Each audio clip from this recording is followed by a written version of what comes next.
வணக்கம். இது வழக்கு. 2 பேரோட துணை இல்லாம நடக்க கூட முடியாது கௌஷ் பாஷாவுக்கு. ஆனா 10 வருஷத்துக்கு முன்னாடி 10 நிமிஷத்துல கொள்ளையடிக்கிற கில்லாடி.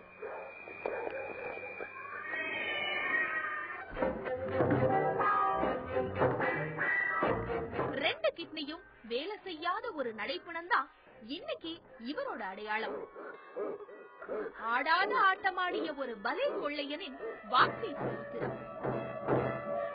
ஒரு காலத்தில் சென்னை நகரில் பட்டப்பகலில் வீடுகளில் புகுந்து நகைகளை திருடி கலக்கியவர் கௌஸ் பாஷா. தற்போது 65 வயதை எட்டியுள்ள இவர் சமீபத்தில் திடீரென்று சென்னை போலீஸ் கமிஷனர் அலுவலகத்திற்கு காரில் வந்தார். அவரால் காரில் இருந்து இறங்கி நடக்க கூட முடியவில்லை. அவர் கையெழுத்து போட்ட மனு ஒன்று போலீஸ் கமிஷனர் அலுவலகத்தில் கொடுக்கப்பட்டது. நான் திருந்தி விட்டேன், என்னை தொல்லை செய்யாதீர்கள் என அங்கேயே கண்ணீர் விட்டார் கௌஸ் பாஷா. கௌஸ் பாஷா இன்று நடக்க திராணியற்று இருக்கலாம். ஆனால் ஒரு காலத்தில் சென்னை போலீசாருக்கு திருட்டு வழக்குகளில் சிம்ம சொப்பனமாக இருந்தவரே இவர்தான். திருட வேண்டும் என இவர் நினைத்துவிட்டால் 10 நிமிடத்தில் காரியத்தை சாதிக்கும் கில்லாடிதான் கௌஷ் பாஷா. கிட்டத்தட்ட 200 வழக்குகள் இவரை பதம் பார்த்து விட்டன. 200 வழக்குகள் என்பது எந்த ஒரு மனிதனுக்கும் மிக மிக அதிகமான ஒன்றுதான். ஆனால் கௌஷ் பாஷா இன்னமும் உயிரோடு இருக்கிறார், என்கவுண்டரில் சிக்காமல். ஆம், கௌஸ் பாஷா திருடர்களில் ஒரு ரூட்டு தல. தன்னுடைய திருட்டு சாம்ராஜ்யத்தை எப்படி உருவாக்கினார் என்பதை அவரிடமே கேட்டோம். அதற்கு அவர், நான் திருடனாக மாற்றப்பட்டேன் என ஆரம்பித்தார். அதுவும் தனது காதல் கதையில் இருந்து. எங்க மாமியார் பேர் லலிதா. அவங்க சென்னையில குடுத்தனம் கல்யாணம் ஆகி அங்க வராங்க. குடுத்தனம் வரும்போது அவங்களுக்கு 2 பொம்பளை பசங்க பிறகு எங்க வீட்டு பக்கத்து வீட்டுல அவங்க இருக்கிறாங்க. அப்படி இருக்கும்போது 1969-70 அந்த பொண்ணுக்கு எனக்கு தொடர்பு ஏற்படுது. நான் பக்கத்து வீடாச்சுன்னு சொல்லிட்டு ரொம்ப அந்நியமா பழகி நின்றும்போது அப்படியே லவ் ஆயிடுச்சு. லவ் மேரேஜாவே இதானே கண்டினியூ பண்ணிட்டு வந்தேன். ஒரு 7 வருஷம் 8 வருஷம் பொறுத்து பையன் பிறகுறான் பெரியவன். அந்த குழந்தை பிறந்த வீட்டுல இன்னும் விரோதம் ஜாஸ்தி ஆகுது. வேலை செய்யும் இடத்தில் ஆடு திருடியதாக முதல் புகார். அதில் ஜெயிலுக்கு போனவர்தான். அதன் பிறகு எண்ணற்ற வழக்குகள் அவர் மீது. ராயபேட்டக்கார பையன் அவன் சைதாபேட்ல பழகும் போது அவன் என்கிட்ட பழக்கத்துல ஒரு சில 2-3 இடத்துல கூட்டின்னு போறான். எனக்கு அவன் திருடன்னு தெரியாது. கூட்டின்னு போவான். நான் வாட்ச்மேன் வேலை செய்யறேன், அந்த வேலை செய்யறேன், இந்த வேலை செய்யறேன் சொல்லிட்டு என்ன கூட்டின்னு போவான். கூட்டின்னு எல்லாம் உட்கார வைப்பான். ஏதாவது அஃபென்ஸ் பண்ணுவான், ஏதாவது ஆடல குண்டா அது இது கண்டதெல்லாம் திருடின்னு வருவான். அவனுக்கு எங்க அஃபென்ஸ் பண்ணாலும் என்னதான் புடிச்சுன்னு போவான். அவங்கள பிடிக்க மாட்டாங்க. எல்லாம் புடிச்சுன்னு போய் கேஸ் போட்டுருவாங்க. இப்படியே கண்டினியூ. நான் கேஸ் எல்லாம் நடத்த மாட்டேன். போன உடனே கேஸ் கில்ட்டி பண்ணிடுவேன், ஒத்துப்பேன். ஏன்னா அப்போ வசதி கிடையாது, எனக்கு எந்த வசதியும் கிடையாது. அண்ணன் சாப்பாட்டுக்கே ரொம்ப டேஞ்சரா இருந்தேன். கோர்ட்டில் போனோடனே என்ன போலீஸ்காரங்க சொல்லுவாங்க, ஒரு 2 ரூபா 3 ரூபா கையில கொடுப்பாங்க, கேஸை ஒத்துக்க ரிலீஸ் பண்ணிடுவாங்க. சரின்னு அதுக்கு தகுந்த மாதிரி நான் கேஸை ஒத்துப்பேன். ஒரு மிஞ்சி தண்டனைன்னு கொடுத்தா 21 நாள், 14 நாள், 15 நாள் இவ்வளவுதான் தண்டனையா கொடுப்பாங்க. இது என்ன பண்ணலாம், இதெல்லாம் ஒத்துக்கல, இந்த மாதிரிலாம் ஒத்துக்கிறேன்னு சொல்லிட்டு இவங்க ஸ்டேஷன்ல எத்தனை கேஸ் பெண்டிங் இருந்தோ அத்தனை கேஸ் என் மேல போடுவாங்க. கௌஸ் பாஷா ஜெயிலுக்கு போய் வந்த விவரம் அவரது வாட்ச்மேன் வேலையை பறித்தது. ஆனால் அதற்குள் ஜெயில் அவருக்கு வாழ்க்கையின் இன்னொரு பாதையை காட்டிவிட்டது. ஒரு காலேஜ் மாதிரி அந்த ஜெயிலு. அந்த ஜெயில எல்லா கிளாஸும் எடுக்கலாம். எவன் எங்க இருக்கிறான், எந்த சேடு எங்க இருக்கிறான், எவன் திருடுறான், எவன் செய்யறான் கொள்றான்றது எல்லாம் கீழே யூனிவர்சிட்டி மாதிரி இருக்கு. அதனால அதை நான் பயன்படுத்திட்டு எல்லார்கிட்ட அங்க இருக்கிற மெயினான திருடங்க அந்த டைரியில் எழுதிப்பேன். நான் யார் யார் என்னென்ன கதைன்றது நான் எழுதிப்பேன். நான் வெளியே வந்தேன்னா அதை அப்படியே மனசில் வச்சுப்பேன். மனசில் வச்சுட்டு என்ன யாருன்னா கேட்டாங்கன்னா அது மாதிரி பேசிட்டு இவ்வளோ பர்சன்டேஜ் கொடுக்குறீங்களா? அப்பெல்லாம் வந்து ஒரு சவரம் வந்து 1500 ரூபாய் 1700 ரூபாய் இவ்வளவுதான் இருந்துச்சு என் பீரியட்ல எல்லாம். கௌஸ் பாஷா திருடுவதற்கு முன்னர் நிறைய சாத்தியக்கூறுகளை ஆராய்ந்தார். கடைசியாக அவர் அபார்ட்மெண்ட்டுகளில் திருடுவதே சரியானது என முடிவுக்கு வந்தார். அதன்படி முதல் திருட்டை அரங்கேற்றினார் கௌஸ் பாஷா. அபிரான்புரத்துல முதல்ல கைய வச்சா ஒரு 15 சவரம். அப்போ வந்து சவரம் வந்து 1750 ரூபாய். இப்போ என்கிட்ட வாங்குறது வந்து 1000 ரூபாவோ 700 ரூபாய் இப்படிதான் அவங்க சௌகரியப்பட்டேன். நசரத்து அசரத்து அண்ணன் தம்பி 2 பேரு. கண்ணன் ஒரு தலைவர் இருந்தார், அவர் இறந்துட்டாரு. அவங்க கிட்ட எடுத்து போய் கொடுத்தனா 10 சவரம் எடுத்து போய் கொடுத்தனா 10,000 ரூபாய் கொடுப்பாங்க, 5000 ரூபாய் கொடுப்பாங்க, 2000 ரூபாய் கொடுப்பாங்க. அவங்க இஷ்டம்தான், அவங்க கொடுக்கறதான் வாங்கிட்டு வந்தோம். ஜாஸ்தி நான் கேட்டேன்னா என்னை பிடிச்சி கொடுத்துருவாங்க. அந்த பயத்திலே வச்சிருந்தாங்க. இந்த மாதிரி நான் கொடுத்து அவங்கள பெரிய ஆள் ஆக்கி விட்டேன். திருட வேண்டியது, பின்பு ஏதாவது ஒரு அடகு கடையில் விற்க வேண்டியது, பின்பு ஜெயிலுக்கு போக வேண்டியது, இதுதான் கௌஸ் பாஷாவின் வாழ்க்கை முறை. காவல்துறையினர் திருடிய நகைகளை மீட்க முயற்சித்தால் எந்த வஞ்சகமும் இல்லாமல் அடகுக்கடைக்காரரை காட்டிக் கொடுத்து விடுவார். அதாவது 10 சவரம் ரெக்கவரி பண்றாங்க சார், எனக்கு வந்து 2 சவரம் கொடுப்பாங்க செலவு. மற்ற செலவெல்லாம் அவங்க எடுத்துப்பாங்க. மற்ற செல்லாம் ஹாஸ்பிட்டல் செலவு, ட்ரெஸ் வேணும், ஒரு 5000 ரூபாய் 10,000 ட்ரெஸ் எடுத்து கொடுப்பாங்க. ஹாஸ்பிட்டல் செலவு எடுத்துப்பாங்க. கையில் ஒரு 10,000 ரூபாய் 5000 ரூபாய் கொடுப்பாங்க. அந்த பணம் வந்து அவங்க பாக்கெட்ல இருந்து கொடுக்க மாட்டாங்க, சேட்டிகிட்ட வாங்குறாங்க இல்லையா, அந்த காசு கொடுப்பாங்க. எனக்கு ஒரு சவரம் 2 சவரம் கொடுப்பாங்க. சந்தோஷப்படுத்துவாங்க. கேஸ் போட மாட்டாங்க. கேஸ் இருந்தா போடுவாங்க. அதாவது நான் செஞ்சு இருந்தா போடுவாங்க. செய்யாத கேஸ் நானா கூப்பிட்டு வாலண்டியரா கூப்பிடுறது. இந்த செலவு காசு இல்ல, அவங்க என்னை கூப்பிடுங்க, நான் ரெக்கவரி பண்ணி தரேன், எனக்கு இவ்வளவு கொடுத்துருவேன்னா பேரம் பேசுவாங்க. என்னால வாழ்ந்தவங்க நிறைய பேர், ஸ்டேட்டுங்களும் வாழ்ந்தாங்க, போலீஸ்காரங்களும் வாழ்ந்தாங்க. கௌஸ் பாஷா திருட்டு தொழிலை நல்ல நேர்த்தியாக செய்ய கற்றுக் கொண்டிருந்தார். அபார்ட்மெண்ட்டுகளையே குறிவைக்க காரணம் என்ன தெரியுமா? செய்யறதெல்லாம் ஒன்லி அபார்ட்மெண்ட் தான், வீடுங்கெல்லாம் கிடையாது. எந்த வீடும் இது வரைக்கும் சரித்திரமே கிடையாது. ஒரு வீட்டுல போய் அப்போஸ் பண்ண சரித்திரமே கிடையாது.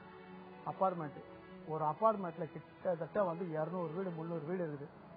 அந்த 200 வீடு 300 வீட்டுல வந்து ஒரு 10 வீட்டாச்சும் லாக் ஆகிதான் இருக்கும். அந்த வீட்டுங்களில் வந்து அது கவர்மெண்ட் போடுறதோ பிரைவேட் போடுறதோ யாரும் பெரிய சாய் போட மாட்டாங்க, சின்ன சாய் தான் போடுவாங்க, சின்ன பூட்டு போடுவாங்க. அதனால நான் வந்து ஆயுதங்கள் எதுவும் எடுத்துன்னு போக மாட்டேன். என்னால இது வரைக்கும் யாரும் பாதிக்கப்பட்டதே கிடையாது. ஒருத்தர் வந்து என்னை பிடிச்சதோ இல்லை அடிச்சதோ இல்லை அவங்கள அடிச்சதோ கிடையாது. நான் எப்படி போவேன், அதுவும் ஒரு 10,000 20,000 ரூபாய் கையில் எடுக்கலாம். ஒரு கார் பீட்டி கார் எடுத்துவேன். ஒரு ஆபீஸர் மாதிரி இருக்கணும், வாட்ச்மேன் இருக்கும். வாட்ச்மேன் வாயா அப்படின்னு இந்த போர்டில் பேர் இருக்கும், எது லாக் ஆகி இன் அவுட்டுன்னு இருக்கும். அதை பார்த்துருவேன். சார் இப்போதான் சார் போகிறாங்க, வண்டி பார்த்துக்க, இந்தா ஒரு 50-100 ரூபா இருந்தாலும் கொடுத்துருவேன், நேரம் அனுப்பிச்சுவாங்க, வழி காட்டுவோம். சரி இந்த வந்தால் மேலே இருக்குதுன்னு சொல்லு வெளியே. அது ஒரு வீட்டில் வந்து ஸ்கூல் போட்டு இந்த மாதிரி போட்டு வச்சுருக்கோம். கொஞ்ச நேரம் உட்காந்து பேப்பர் எடுத்து படிச்சு பார்ப்பேன். எந்த வீடும் திறந்துருக்காது. ஒரு வீடு அபார்ட்மெண்ட்ல திறந்து வைக்கிற இதே கிடையாது.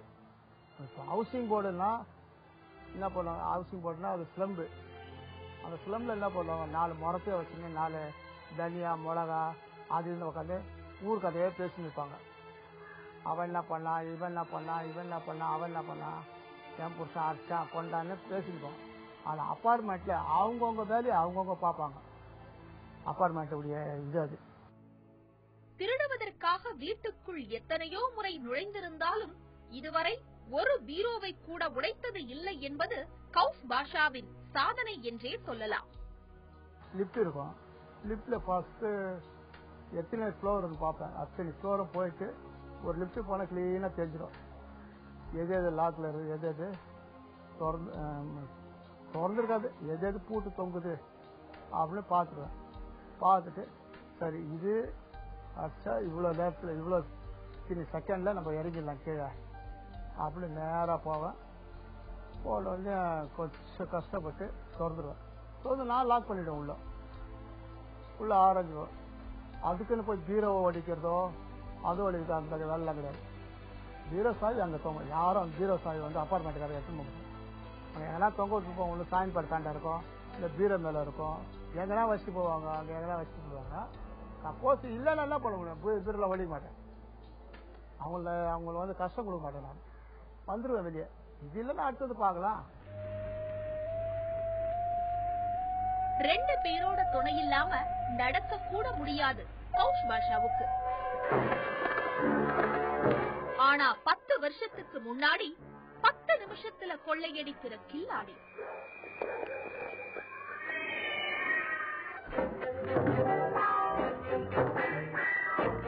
ரெண்டு கிட்னியும் வேலை செய்யாத ஒரு நடைப்பணம்தான் இன்னைக்கு இவரோட அடையாளம். ஆடாத ஆட்டமாடிய ஒரு பலே கொள்ளையனின் வாழ்க்கை சரித்திரம். இளம் வயதில் நான் ஆடாத ஆட்டமில்லை, என் மீது போடாத வழக்குகள் இல்லை. 200 வழக்குகளுக்கு மேல் நான் சந்தித்துள்ளேன். ஆனால் அத்தனையும் திருட்டு வழக்குகள் தான்.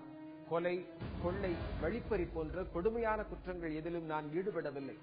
மக்களை துன்புறுத்தாமல் தான் எனது குற்ற நடவடிக்கைகள் இருக்கும் என்கிறார் கௌஸ் பாஷா. கௌஸ் பாஷா திருடும் போது பொதுமக்களை துன்புறுத்தியதில்லை, தானும் யாரிடமும் அடிவாங்கியதில்லை. இவ்வளவு காலமாக இதை தக்க வைத்ததற்கு ஒரே காரணம் 10 நிமிடத்திற்கு மேல் எந்த வீட்டிலும் இருந்ததில்லை.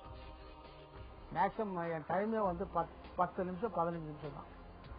அது மாதிரி டைமே எடுக்க மாட்டேன். ஏன்னா அதுக்குள்ள சப்போஸ் பக்கத்தில் எங்கன்னா கடைக்கு போயிருப்பாங்க, இல்லை ஒரு ஸ்கூலுக்கு போயிருப்பாங்க. அண்ணா நகர், அசோக் நகர், மயிலாப்பூர் என அபார்ட்மெண்ட்டுகள் அதிகம் இருக்கும் இடங்களில்தான் கௌஸ் பாஷா அதிகம் கைவரிசை காட்டியிருக்கிறார். ஒரு முறை அசோக் நகர் அபார்ட்மெண்டில் சவால் விட்டு திருடி உள்ளார் கௌஸ் பாஷா. 94 ஒரு அசோக் நகர்ல ஒரு போலீஸ்காரன் எங்களுக்கு சவால் விட்டான், நீ இந்த மாதிரி பண்ணிதான் உங்களை என்கவுண்டர் பண்ணிடுவோம். என்னால பண்ண போய் நானே அவனை கத்தியத்தை காட்டினா, கத்தில யாருனா அசனா வெட்டினா குத்துனா, எனக்கு பஞ்சத்துக்கு நான் திருடுறேன், வீட்டுக்கார நான் திருடுறேன் அப்படின்னு சொல்லிட்டு சவால் விட்டேன். நீ என் ஏரியால வந்து பாரு, நான் உன்னை என்ன பண்றேன் பாரு, நீ சுடுறனா இல்லையான்னு பாரு அப்படின்னு ஒரு போலீஸ்காரன் எனக்கு சவால் விட்டேன். முன்னாலும் முடிஞ்ச சுட்டுக்கு போட்டு நான் விளையாட்டுத்தனமா இது பண்ணிட்டேன், அங்கேயே அப்போஸ் பண்ணேன்.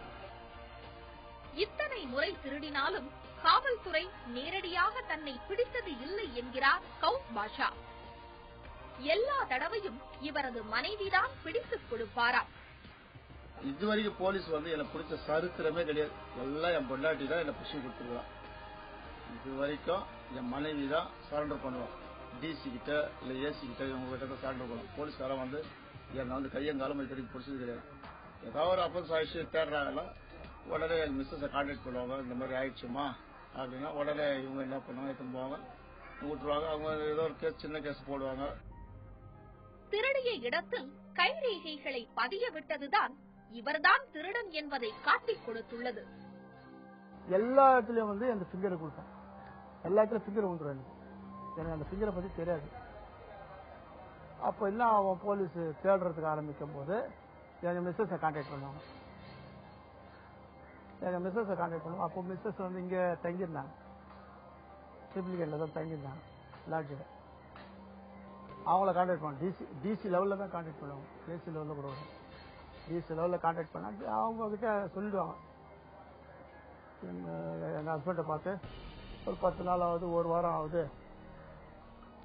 அவர் வந்தார்னா நான் அவர் எங்கே கான்டாக்ட் பண்ணி சொல்கிறேன், நீங்கள் அவரை வந்து டார்ச்சர் பண்ணாதீங்க, மெதுவாக கேட்டிங்கனாலும் நீங்கள் வந்து 1க்கு 2 கூட நீங்கள் இது பண்ணிக்கலாம் அப்படின்னு சொன்னோன்னே அவங்கள கான்டாக்ட் பண்ணி. ஏன்னா எனக்கு பாசம், ஏன்னா சின்ன குழந்தைலேருந்து நம்மளோட இது 2 பேருக்காகும். திருடுவதும் பின்பு போலீசிடம் பிடிபடுவதும் சாதாரண காரியமில்லை. ஆம், நாட்கள் செல்ல செல்ல இவர் 10 பவுன் திருடினால் 100 பவுன் மீட்டு தர காவல்துறை தொந்தரவு கொடுத்ததாக சொல்கிறார். விருகம்பாக்கத்தில் ஒரு அப்பன்ஸ் ஆச்சு. அந்த அப்பன்ஸுக்கு ஃபிங்கர் பிரிண்ட் ட்ரேஸ் ஆச்சு. அப்போ ஸ்பெஷல் பார்ட்டியில் இவரை போடுறாங்க. லேண்ட் ஆர்டர் ஏசி இவர் ஸ்பெஷல் பார்ட்டியில் போடும்போது என்னை வந்து வீட்டிலேருந்து கூட்டின்னு வராங்க. வீட்டிலேருந்து கூட்டின்னு வந்து விசாரணை பண்ணுறாங்க. விசாரணை பண்ணும்போது எங்கள் வக்கீலும் என் பையனும் 2 பேரும் வராங்க. என்னை பார்க்கறதுக்கு வரோம். அவங்க ஏசி சொல்லிட்டு வராரு, நான் இந்த ஸ்டேஷன் கூட்டின்னு போகிறேன், நீங்கள் ஸ்டேஷனில் வந்து பாருங்க அப்படின்னா. அந்த பேசிக்கில் ஒரு 2 நாள் போட்டு என் பையனும் வக்கீலும் வராங்க. அந்த அப்பன்ஸ் ஆனது 15 சவரம் 17 சவரம். இவன் கேட்கறது 100 சவரம் கேட்குறான் என்கிட்ட. ஏசி 100 சவரம் ரெக்கவரி பண்ணி கொடு, நீ கிலோ கணக்கில் ரெக்கவரி பண்ணி தர. அது பண்ணி தர சார். இப்போ விலை ஓவர் ஆகுது. இப்போ இன்னைக்கு ரேட்டு வந்து 8000 ரூபாய், அது 10,000 ரூபாய் விற்குது ஒரு சவரன். 99 10,000 ரூபாய் விற்குது. எவ்வளோ சார் கொடுப்பான் கடைக்காரன்? எந்த கடைக்காரன் கொடுப்பான்? நீ மனசு வச்சுனா கொடுப்பான். நான்லாம் யாருக்கும் சொல்ல மாட்டேன். இப்படியே பேசும்போது ஒரு 4 போலீஸ்காரங்களை வச்சு என் பையனை வந்து பின்னாடி கூட்டிட்டு உட்கார வச்சிட்டாங்க. கௌஸ் பாஷா நகையை மீட்க மறுத்த போது வாழ்வின் துயரமான தருணங்களை அனுபவிக்க நேர்ந்தது. வழக்கு நிகழ்ச்சியில் இது சொல்வதெல்லாம் சட்டம் பகுதி.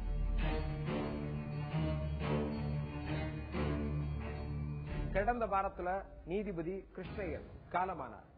அவர் நீதிபதியாக இருந்த காலகட்டங்களில் வரலாற்றுமிக்க தீர்ப்புகள் பலவற்றை அவர் வழங்கி இருக்கிறார். நீதிபதி கிருஷ்ணய்யரும் வரலாற்றுமிக்க தீர்ப்புகளும்.